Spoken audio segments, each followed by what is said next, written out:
fearlessly be yourselves because you were made for this moment.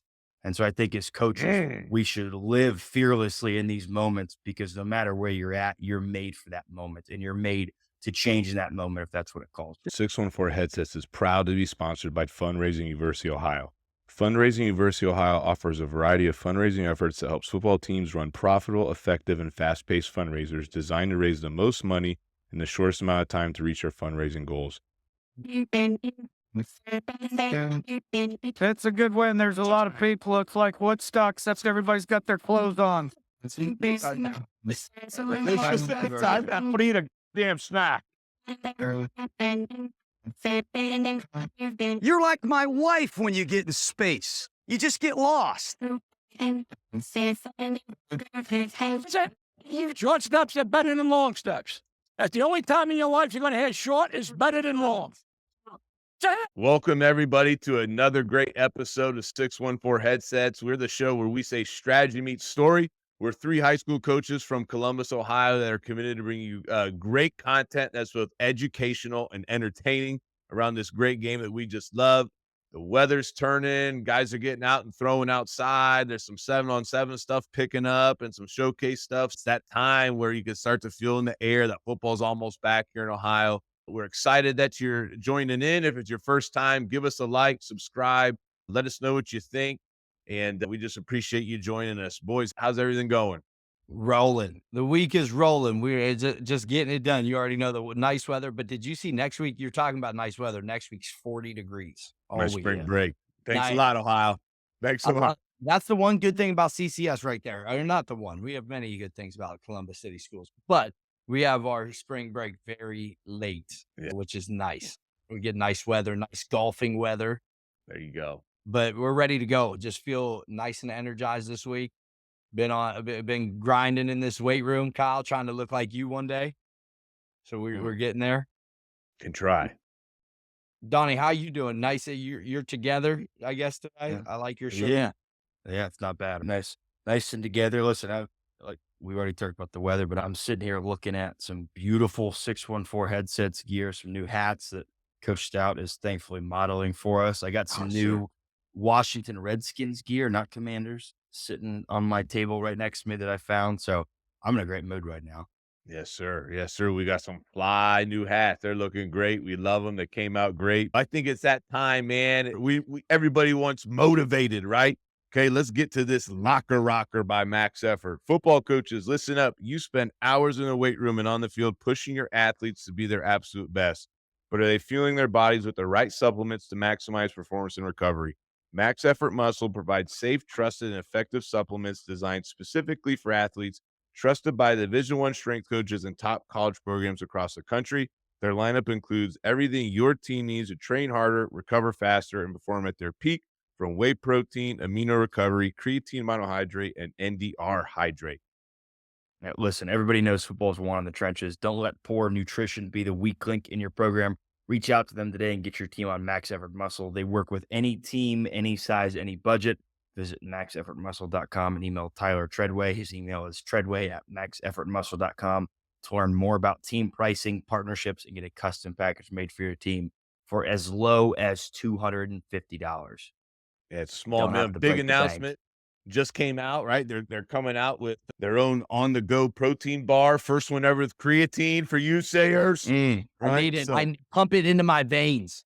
I think that's a phenomenal thing. You think about fueling your athletes. Maybe you're a team that works out before school, or you're looking for things that take on the road or at halftime at games, right? They're going to have some packaged things. They're going to help you refuel between that and the electrolyte packets, man. Pump it into my veins. Listen, my segment this week is live fearlessly and don't be afraid of change. I think we as human beings, but specifically us as coaches and a lot of coaches out there, are so entrenched in certain ways we do it, whether you've been doing it for 40 years like Coach Stout or for 5 or 6 years like Coach Sayers and I, right?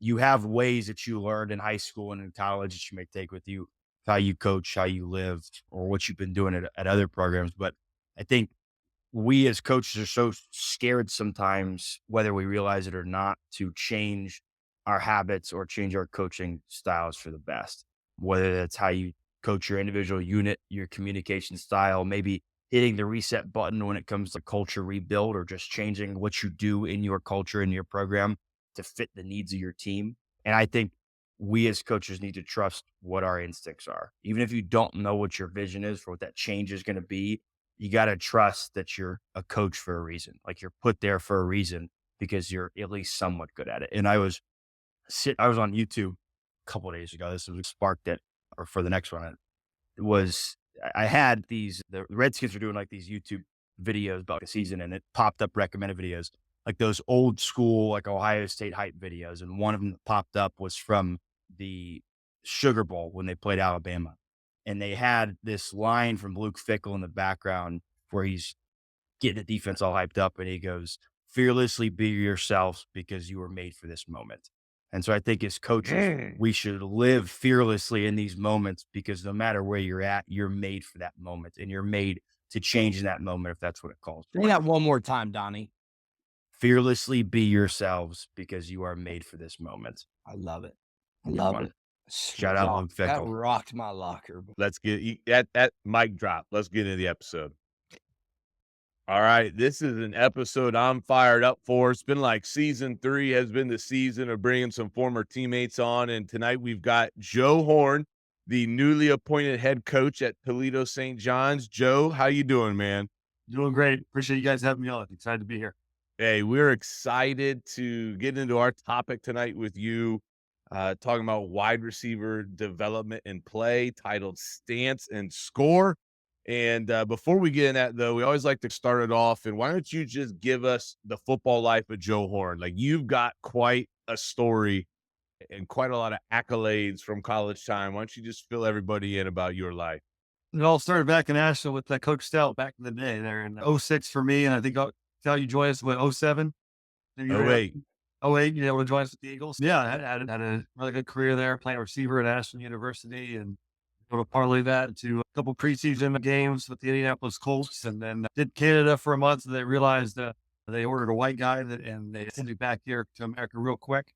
And then ended up getting into coaching. Started out at Perrysburg High School as a volunteer. My wife was teaching here at the junior high, and then I ran into Coach Doug Geisers, now the head coach at Ashland. He was the O-line coach at the time. Ran into him at the FCA convention. Just was there on a whim, and they had an opening for a GA. And was there for 2 years, tipping for 5, and then Colgate University, and then ETSU was my college career. And for the last 2 seasons at Anthony Wayne High School as their offensive coordinator, good promotion. It was a blessing just to be able to end up getting out of the college ranks, spend more time with the family, and put ourselves in the right situation for us. And we're still watching scratching the itch. Was able to keep it going here at Anthony Wayne with Coach Brungard. It was a huge blessing. And never was the intention to get back into being a head coach or to get to being a head coach and get back into grinding as hard as it takes to run a program. But here we are. It all worked out. It was a perfect situation for me, and excited to be at St. John's.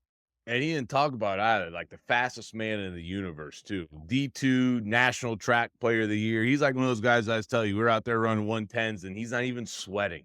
Like, he could run 30 and at the same pace, not even sweat, not even breathe, while the rest of us are like praying that this is the last one. Been all over, Coach. It's obviously an awesome resume, and I think it's definitely going to play itself out when we start getting here talking about wide receiver development, which is a topic we haven't done yet. I'm excited for that. But before we get there, Ryan, let's get into your favorite segment. The best one of them all. The Pick Six segment is powered by Story Rivals. Sports, media, championships, friendships, and life lessons are among the most meaningful part of the athletic competition. They are passionate about preserving them by offering the most unique highlight experience available. That's right. Story Rivals delivers your team's content with services designed to change the way you experience these unforgettable moments now and for a lifetime. Story Rivals now offers a complete team apparel and player shop customizable to your program. Contact them by email at info@storyrivals.com to schedule an appointment with a member of their team. So you're going to get 6 random questions from us, Coach. You don't know what they are. I don't even know what these guys put because they're a little behind the 8 ball this week. Sayers is back to not being able to read. Ryan, go ahead, man. 0 days since an incident. Hey, We made it through a few though. We were good. Yeah, We made it through a few. Season 3's been a strong point for you. It has been. It's been a turning point in my reading progression. Yeah, I've learned that you just can't take your IEP everywhere, so it doesn't work that way. Hey, Coach, for you, what do you think the most meaningful stop? You've had so many stops, I feel like, along the way, right? I feel like my first time running into you, I think would have been like when you were receivers coach at Tiffin, right? I think so. Yes. And I think that would have been my first time. But along the way, what has been the most influential place on you, or the place that's changed you or turned you into the coach you are today? I think the easy answer is every single place had a lot to offer me, and I learned a lot. And it's true. I did. Each coaching staff I got to be a part of, each had a little different way of doing things. I think it's a lot from each place. But I think the place that I'm using the most right now, the thing that impacted me the most, and the experiences I've had that I'm using the most as a new head coach at St. John's, was actually the transition that went through at Tiffin University. I was the holdover coach from Gary Goff's staff, who left and went to Donovan State, and was kept by Chris Reisert, who I know you have a relationship with, Coach Sayers. And Coach Reisert came in and took a pretty good football team and elevated them to a whole nother level with the culture that he implemented there and the culture that he brought to us at Tiffin University. I think we won a conference championship that year and won our first, or at least play the playoffs, which we hadn't done either ever at Division II or in a really long time. And what he was able to do in a short amount of time, when we lost some good talents to the portal and people leaving because the new coaching change and all that good stuff, and we weren't sure how we were going to be, and what he brought to the table really elevated our program, and just trying to take a lot of those experiences, a lot that I learned from him, and applying it to what we're doing here at St. John's. Love it. Coach, since we're talking, for my first question, since we're talking all things wide receivers, so you're building your perfect, you call it fantasy team or just team in general, you're building your perfect offense, and you get to receivers. You'd have one receiver, you picking Marvin Harrison Jr. or Jeremiah Smith. Jeremiah Smith. Why? What makes you pick him? I think Jeremiah got a little more explosiveness that lends itself a little bit better to the next level. I think Marvin is a really good route runner. He's a really good student of the game. He's been doing his whole life. He's very, I would say, tapped out, but he is phenomenal as a receiver. His talent level, and we got first splitting hairs here, is not quite, I think, the dominating, explosive, athletic body that Smith has. I think Harrison is an elite, phenomenal receiver. I think Jeremiah Smith is a phenomenal athlete who's playing receiver. And again, not a knock on his receiver ability, just anything you can develop, anything that's got that kind of generational speed and length and size, and at his age, take that every day. Again, I take either one of them every day, to be honest. But Yeah, I need one next year. I'm going to stick with the wide receivers, but Coach, what players did you study or did you try to emulate when you played wide receiver back in college? Oh, the easy one was they just find all the white guys and then are playing the NFL. So that's what I want to be in. And it's funny because that's not who I was as a receiver. Was a lot different than a lot of those guys were, like Wes Welker, and I'm trying to think of guys that were playing at the time that were a lot played in the slot like I did. But those were all really short, quick guys. And I wasn't the tallest or longest guy, but I really was more of a long strider. I wasn't a guy who was give me the ball on the edge and I made 5 guys miss and then ran down the sideline. And it was an elite route runner in college. I'd like to think I've studied and grown as a receiver more after I got out than before. But to be honest, Brandon Stokely with the Indianapolis Colts, that's a name I think that not very people know him, but he played in a slot for them, but was a speed guy, the guy who took off the top with posts and corners, the guy that I always tried to evaluate and try to steal some pieces from, and who he was as a receiver. And Antonio Brown, I also really enjoyed at the time. So he's done in a whole nother direction, but I enjoyed how and when he played the game when he was in college. Stout reminds me a little bit about AB, the way he acts. Time out. Those are very bold accusations. Like, there's a lot of different ways you could go. We got to be careful throwing, like, anybody listening could take that a million different directions. Careful. How you want. Trying to get us canceled before season 4, I think. Yeah, true. Coach, my next question, lighten it up a little bit, lighten up the mood and give you a real random one. for the rest of your life, would you rather have to eat all your meals with your bare hands or eat it with a spoon the rest of your life? Bare hands. All day, bare hands. I get made fun of in my house. When I grill a steak in the back patio, I don't wait for the silverware. I usually just eat the steak with my hands. I really enjoy this. Yeah. Get it over with and just enjoy it like they used to do back in the day. Yeah. Be careful what you're about to say. I thought you were gonna do this. I thought he was going to say something like the I was like, all right, coach. Hold on.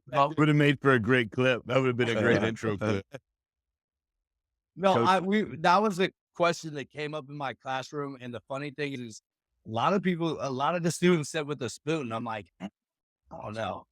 But then the one kid was like, you could never eat soup ever again. I was like, I don't eat soup. Pick the bowl up. Yeah. See? Kids ain't that smart, neither am I. Coach, my second question for you, if you could only watch one movie for the rest of your life, what would it be? Oh, that's a good one. Man. You ask the hardest questions for people who That's the aren't thing. prepped. One. Like, did you not think there's going to be a pause that he has to think about that one? I think I go Anchorman. Oh, Oh, that's a Dark fire horse. choice. That's a fire choice. I was not ready for that. yeah, that's a good one. I've not watched the original in a long time. Clips, but I've not watched the original in a long time. It's funny. Anyways. Coach, it's funny that you mentioned steak in my last question. Grilling season, we've had the grill going. I know you enjoy a nice cigar every now and then. What is your choice cut of steak you're throwing on the grill? That's the goal ribeye. Good old ribeye. Good old ribeye. I'll go ribeye or those bacon wrapped fillets, man. Those I know that was an option. But yeah, I definitely. I have that. I need to give me one of them. Actually, going to off tomorrow night with the wife. We're going out on an NMD. So little bacon wrap fillet from Carfagna's. You're going to be just all right. Carfagna's. We'll take the sponsorship. Hey, I'm going to say this. The crazy thing is the Kroger by me has these 14-day aged ribeyes right now for $8.99. Kroger, that's, again, for the free advertisement. Yeah, Oh, 14-day aged. Easy, Kroger. They're trying crazy things. All right, man. This Anchorman, no pork eating steak guy. Let's get into this. All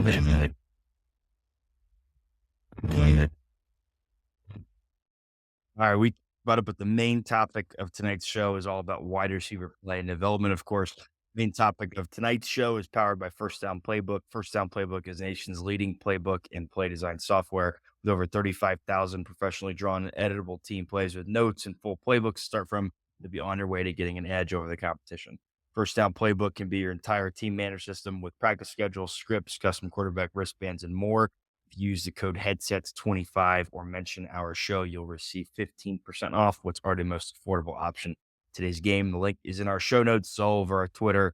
Feel free to reach out if you guys have any questions, but very good option to evaluate your needs this offseason. So, Coach, Happy to admit, Donovan's finally hopped on and drawn some plays. Hey, round of applause for Donovan hopping on and drawing some plays, man. We appreciate you. Thank you, Donovan. So proud of you. I had some good questions for you on Sunday. So I'm so proud of you. Yeah. To see you going on there. And you know what? You're off to a good start. All right. What happened? Why did he change?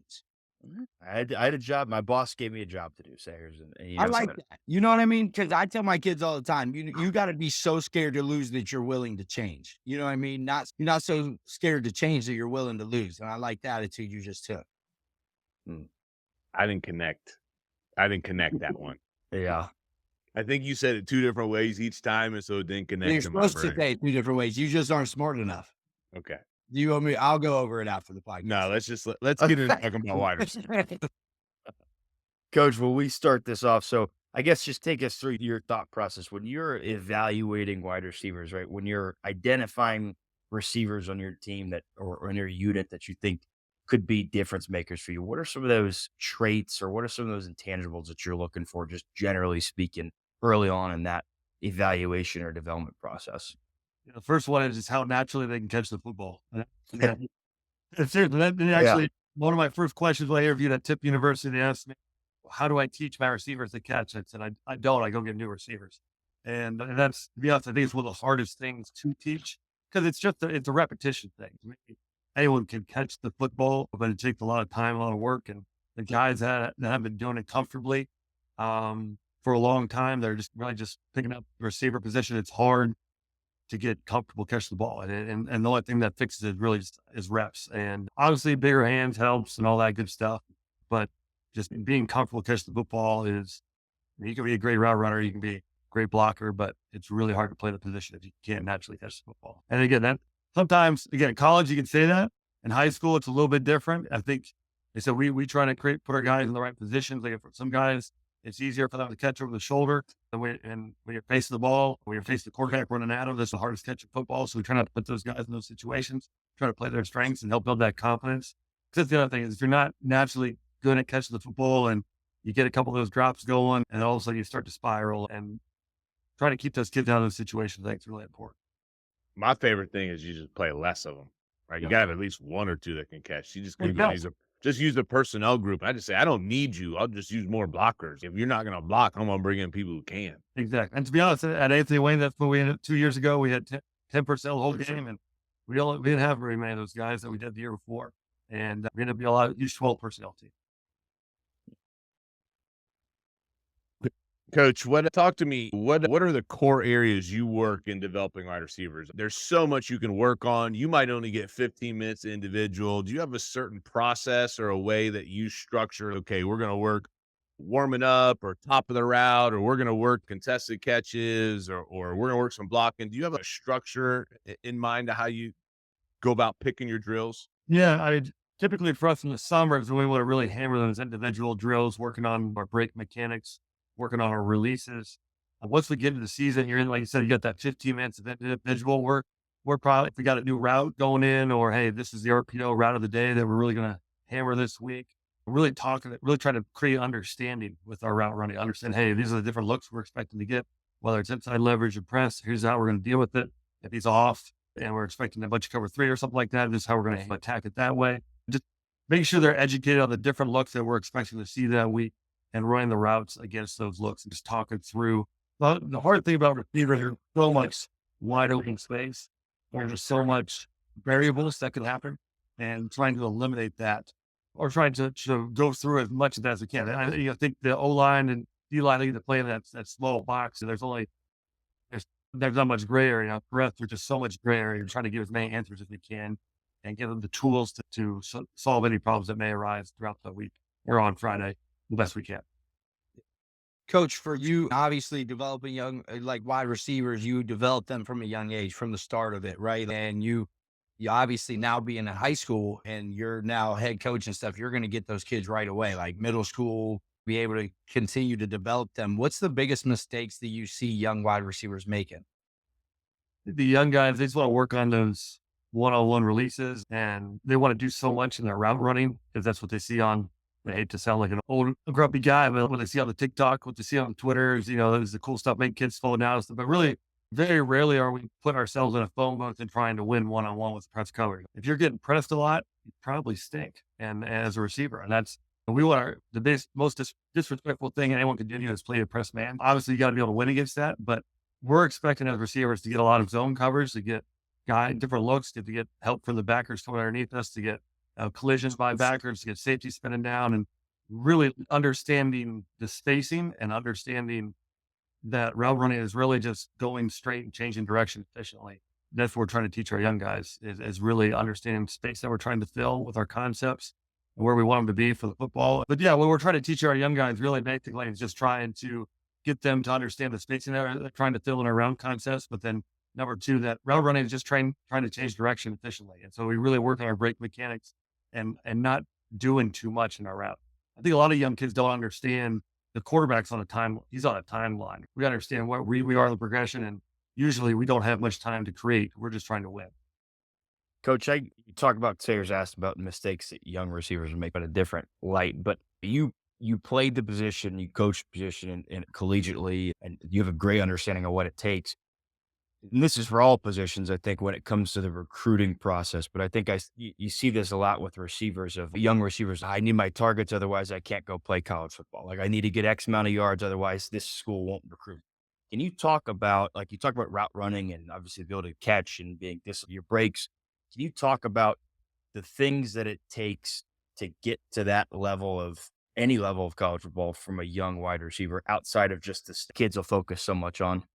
Yeah, to be honest, the stats is probably the least thing that we worry about as coaches, as recruiters. I'm looking for tall, long guys who can run and block and catch the football. And then if they're not going to be tall, long, we got to be super fast. And that's what you got to be elite in some way, shape, or form, whether it's a dominant blocker, whether it's you have elite speed, or whether you have elite body control in the air to make plays on the football. And that's what we're trying to find. We're hoping we can develop it and coach up the rest of it.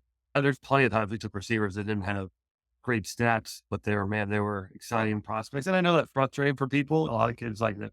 But you gotta understand, to be able to get open at the college level, it starts with, you have to either have separation with your speed or you have to have separation with your length.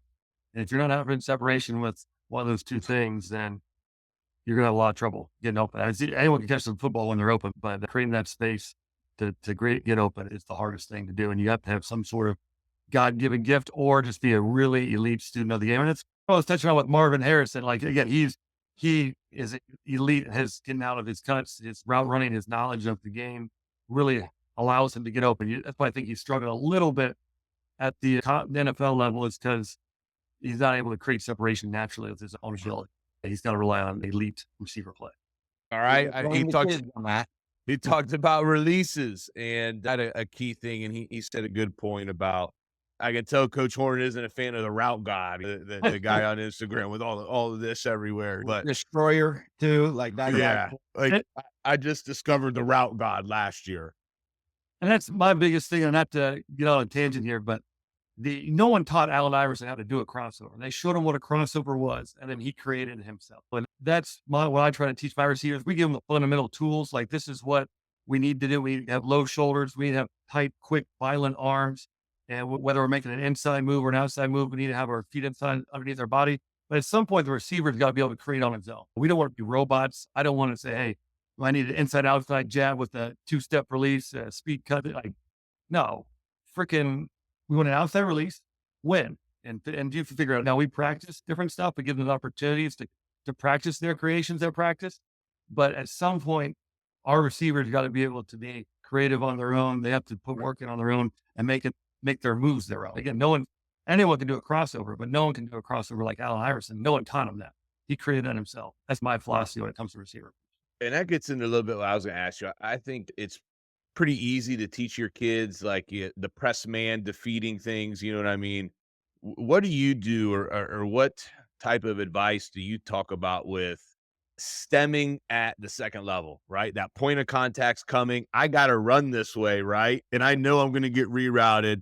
How do you coach up, or what types of tools do you give your kids to win on the second level and space to get to the area maybe they have to get to? That's a great question. And I think so. I think one of the first things I try and teach to our kids, there's usually no understanding or thought of that, the younger kids. So They're just glue. They're sponges. They just everybody just sticks to them. no, what we're trying to do really, especially in the slot position, we're trying to figure out who's trying to cover us and who's trying to put hands on us. That's your head's always moving, our eyes are moving. We're looking for who's trying to collision us on our route.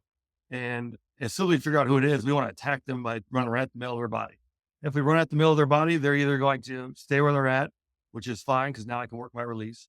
Or they're going to try and keep their relationship to you, and they're going to move inside as you attack them. And then if I'm outside releasing, great. And if I'm inside releasing, then I have a lot of work to do already anyways. And then if they continue to expand, then they're not really worrying about you and you can just continue on your way. So really, I think you get a lot of information when you can attack a defender right down the middle of his body, and he'll give you what he's trying to do from that standpoint. What about when it comes to, I asked this question a couple weeks ago to Coach Merritt, running backs coach at Miami, and about it's always important for running backs to block, but you see a little more of the excitement from it sometimes. And I think with some wide receivers that are prominent in today's game. What kind of advice or coaching techniques do you try to focus on when it comes to blocking with receivers? I've seen some coaches work directly with the offensive line. I think I've had Coach Stout and our receivers coach send some wide receivers down to do O-line blocking drills when they drop a ball or something or miss a block. So what kind of advice or techniques do you focus on when it comes to blocking? Yeah, we expect everyone's offense is different. Some offenses, I've been in the air raid where it's shoot, man, we're hardly blocking anyway, so we didn't work on it. And for our offense, our screen game is really important to what we're doing. And it's really, that's our starting point for who's going on the football field. Like we got to be able to block. Otherwise, it really eliminates half of our offense, what we're trying to do. Our guys got to be physical guys who got to want to stick. And we're not asking them to, the first thing I always tell our guys, we're not asking them to knock guys to the ground. We're trying to cover guys up. And for us, what we're trying to teach is we're trying to create understanding of where the ball's trying to go. For us, we always teach them that the ball on our screen, they're trying to get out to the perimeter. And we give them a landmark of where that ball is trying to go for a bubble screen or for a quick screen, no matter what kind of screen it is, it's the same landmark. And all of our blockers are trying to protect an area. And we're going to that spot. And if someone interacts with us on the way, we'll pick it up. But we're trying to get to that spot, protect that spot, and then create a two-way go for our ball carrier, not get our shoulders turned. We're just trying to cover up. And that's what we tell our guys. We're trying to cover up. And if a guy wants to run right down the middle of us and blow us up, that's great, but he's not making the tackle. Now, it's the easiest way to say that. And hey, no big deal. Don't worry about it. You're going to get blown up. But to be honest, when a defender is coming at us and we're staying square, he's got to work at it. He's got to try and create an edge and work one of our shoulders. Our job is to keep them from setting that edge. And again, if you'll throw it right down the middle of our body, then he's not going to make the tackle. And if we keep him covered up, our bowl series got a two-way go. Yeah, we talk about like ABCDs, attack, breakdown, contact, drive, and finish. That's what we say at receivers, and talk a lot about just, hey, staying square, belly button on belly button. You're trying to cover them up, and I think that helps because it's hard when you get out there in space. And I think that's one thing I had to learn a lot is how that's different than coaching offensive line, like how long that block can be on the perimeter and how hard of a job that can be at the slot. How you got to evaluate that matchup or your personnel at that position heading into a game. And that timing point is a really good point. We tell our guys, we really want them to go to that spot and wait. So we really don't want to chase anyone and try and engage. We really don't want to be engaged at all until the last second. So we try to stay away from engaging in defenders until absolutely necessary. And a lot of times, again, if we can capture that 3 or 4 yards downfield out there by the numbers, or we're trying to get that football, then they got to come to us. That's where the ball's going. That's where they got to set the edge. So we're going to try and get out there and really wait for those guys. Now, again, it's hard to weigh 100 pounds and just sit there and wait for a safety with a ton of speed behind him. But again, if he's got to attack the middle of the body and try and blow you up, and you end up taking off the team, the ball's going to still get out. And that's our main goal.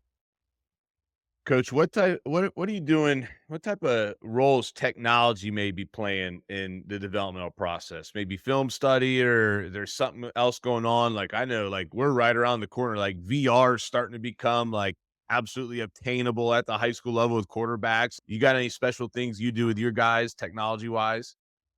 I think old school film study is a great starting point, but and again, I don't know if that's exactly the answer you're looking for, but I use a lot of videos off of TikTok and Twitter of our pro guys and their releases to give them, like I said, I want them to create. I like to give them ideas to start with. I want to see them seeing Jamar Chase work a release, or hey, if they ran a glance route, Justin Jefferson ran a glance route. I want my guys to see how Justin Jefferson ran it. And so our group text is constantly me feeding those guys film from the good ones doing it. It's a little more just me using technology to get it out there. I should invest and look at some more creative options, because I know, like you said, that just the space is just growing and exploding right now. And I'm still stuck in 2019 with my technology, but that's probably what I would say be my answer to that question. Coach, for my team, that's my biggest group. Receivers and DBs are the biggest group for us, right? And we have a slew of them. We got a lot of guys that just think they should be getting the ball all the time, right? And their targets are the only thing that matters, right? How do you talk to your kids, or what route do you take with your kids when you're talking to them about their targets and they're getting frustrated with not getting targeted as much? Like, how do you approach that? Yeah, I think and shoot, even in college, I had myself was a frustrated receiver from time to time because we were a heavy run team, and rightfully so, we were really good at it. And that's the nature of the position, is you have to have the mental capacity to be able to go through a whole football game and not touch the football. And then at the same time, the game could be on the line. It could be your job to win it on that last play. And we try to talk about the process, but not necessarily the end results. We're evaluating how we're blocking and our understanding of the route. And the other thing is too, when we're watching film, we're coaching the guys that don't get the football just as much as we're coaching the guys that do. When we have opportunity to break down film with our guys, we're evaluating every route. We talk a lot more about how did you run the route and what decisions did you make, and try to make them understand the catch honestly is the most important part. And those stats are really important for scoring points and all that stuff with the football team. But we're as we're just trying to become the best receivers we can be. Everything else, the 99% of what we're doing on the football field, very rarely is to catch the football.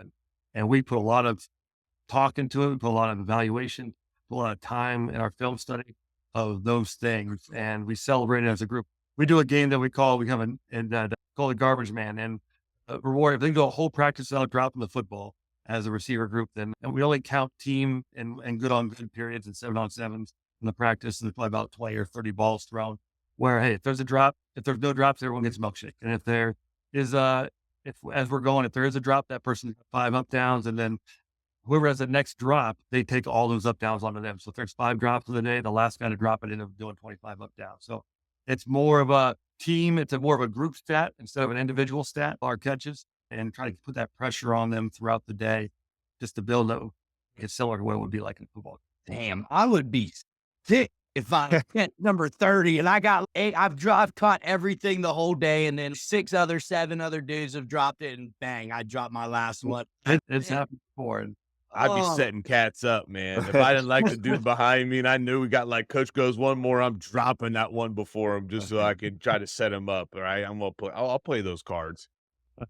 But coach, man, Kyle. that's an offensive line, man. That's how linemen are, man. I can't. What do you want me to say? But coach, I appreciate you coming on. Who do you play week 1? Who's the week 1 opponent? we play Toledo St. Toledo Scott. All right. Good luck, coach, man. We're rooting for you. We're going to be following you. We appreciate you coming on and spending a little bit of time sharing your expertise about wide receiver play. And we wish you a lot of luck in your first year over there. I appreciate it. I really love you guys' podcast, man. You guys are doing a great job, man. Appreciate you guys having me. Good help's hard to come by. We're trying. Go ahead, Sayers. Wrap it up. Hey guys, if you guys haven't yet, make sure you download, subscribe. Coach Horn, I really appreciate you jumping on here today. I haven't seen you in a while, so it was nice seeing you again. You haven't been on the recruiting trail in a long time. But everybody, make sure you download, subscribe, give us suggestions, tell us about people you want to hear. Make sure you comment on stuff. Continue trying to grow this thing. But we appreciate everybody listening. Thank you guys. Appreciate it.